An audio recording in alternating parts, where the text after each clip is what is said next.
Mutton తింటే cholesterol పెరుగుతుంది కదా, కోడిగుడ్లో నీలం తింటే కొలెస్ట్రాల్ పెరుగుతుంది కదా, మరి అది అందరూ అడుగుతున్నారు. ఒకటి డైటరీ కొలెస్ట్రాల్ తో బ్లడ్ లో కొలెస్ట్రాల్ పెరగదు. మనం కొలెస్ట్రాల్ తింటే రక్తంలో కొలెస్ట్రాల్ పెరగదు. డైటరీ కొలెస్ట్రాల్ తినే కొలెస్ట్రాల్ తో ఓన్లీ 10 to 15% మాత్రమే బ్లడ్ లో కొలెస్ట్రాల్ పెరుగుతుంది. మరి కొలెస్ట్రాల్ ఎక్కడ తయారవుతుంది, ఎందుకు పెరుగుతుంది అంటే లివర్ లో తయారవుతుంది. ఆ దేవుడు లివర్ కి పని ఇచ్చాడు కొలెస్ట్రాల్ తయారు చేసేది. కొలెస్ట్రాల్ ఎప్పుడు పెరుగుతుంది, ఎప్పుడైతే స్ట్రెస్ ఎక్కువ అవుతుందో, అది మెంటల్ స్ట్రెస్ కావచ్చు, ఫిజికల్ స్ట్రెస్ కావచ్చు, రిపేర్ బాడీలో ఏదైనా రిపేర్ చేయాలంటే దానికి కొలెస్ట్రాల్ చాలా అవసరం. బాడీలో హార్మోన్స్ అన్ని తయారు కావాలంటే దానికి కొలెస్ట్రాల్ అవసరం. మెదడు మెయిన్లీ తయారైంది కొలెస్ట్రాల్ తో, నీళ్ళతో. సో అందుకే మనం కొలెస్ట్రాల్ తింటే కొలెస్ట్రాల్ పెరగదు. ఒకటి కొలెస్ట్రాల్ లో ఎల్డిఎల్ బ్యాడ్ కొలెస్ట్రాల్ అని ఒక అందరు చెప్తారు. ఎల్డిఎల్ అంటే బ్యాడ్ కొలెస్ట్రాల్, హెచ్డిఎల్ అంటే గుడ్ కొలెస్ట్రాల్. ఎల్డిఎల్ లో 2 రకాలు ఉంటాయి, లార్జ్ బాయంట్, స్మాల్ డెన్స్. లార్జ్ అంటే పెద్దది, స్మాల్ అంటే చిన్నది.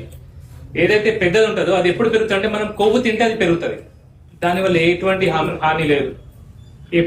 స్మాల్ డెన్స్ ఏదైతే చిన్నది పెరుగుతుందో అప్పుడు డేంజర్ ఉంది. ఈ చిన్నది ఎప్పుడు పెరుగుతుంది అంటే ఎప్పుడైతే మనం ఎక్కువ కార్బోహైడ్రేట్స్, ఎక్కువ స్వీట్స్, షుగర్స్, ఫ్రూట్స్ ఎక్కువ తీసుకుంటామో అప్పుడు ఈ చిన్న ఎల్డిఎల్ అనేది పెరుగుతుంది. సో మనం కొవ్వుతో భయపడాల్సిన అవసరం లేదు. కొలెస్ట్రాల్ తింటే ఏదవుతుంది, ఫ్యాట్ తింటే ఏదైనా భయపడకూడదు. ఎక్కువ అన్నం తింటే అవుతుంది, ఎక్కువ కార్బోహైడ్రేట్స్ తింటే ఎక్కువ అవుతుంది, ఎక్కువ రిఫైన్డ్ ఫుడ్స్, బిస్కెట్లు తింటాం, మనం చాయ్లో చక్కెర వేసుకొని తాగుతాం, ఎక్కువ ఫ్రూట్స్ తింటే కూడా అవుతుంది. ఎందుకంటే ఎక్కువ ఫ్రూట్స్ లో ఫ్రక్టోజ్ ఉంటుంది, ఫ్రక్టోజ్ డైరెక్ట్ లివర్ కి వెళ్తుంది. దానివల్ల కూడా నాన్ ఆల్కహాలిక్ లివర్ డిజీజ్ వస్తుంది, ఫ్యాటీ లివర్ డిజీజ్ వస్తుంది. వాడు మందు తాగాడు కానీ స్కాన్ చేస్తే ఫ్యాటీ లివర్ వచ్చింది. ఎందుకు వస్తుంది అంటే ఎక్కువ షుగర్స్ వల్ల వస్తుంది, తర్వాత ఎక్కువ ఫ్రూట్స్ తింటే వస్తుంది.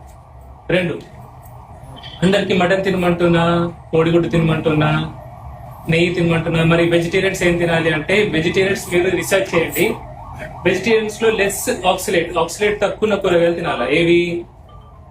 సోరకాయ, బీరకాయ, బూడిద గుమ్మడికాయ, దోసకాయ, క్యారెట్.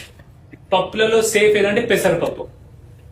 ఇది సెకండ్. నేను ఇది తినమని అంటలేను, అసలు మిమ్మల్ని ఏం తినొద్దు అంటలేను, నాకు తెలిసింది మీకు చెప్తున్నా. ఓకే. 3వది, ఇప్పుడు ఇక్కడ హైదరాబాద్ నుంచి ఎంతమంది? విజయవాడ, ఒంగోలు, ఆంధ్ర నుంచి ఎంత? బెంగళూరు నుంచి వచ్చారా ఎవరైనా? బెంగళూరు నుంచి వచ్చారా? సో ఇక్కడ వేరే స్టేట్ నుంచి వస్తున్నారు, వేరే ప్లేస్ నుంచి వస్తున్నారు. అందరు కూడా మన కన్నదమ్ములే కదా. మనం కరీంనగర్ వాళ్ళం, తెలంగాణ వాళ్ళం, వేరే జిల్లాల నుంచి వస్తున్నాం, ఆసిఫాబాద్, ఆదిలాబాద్, ఖమ్మం నుంచి ఉన్నారు ఎవరైనా? సో ఇంత దూరం నుంచి వస్తున్నాం కాబట్టి వీళ్ళు ఇంకా దూరం నుంచి వస్తున్నారు.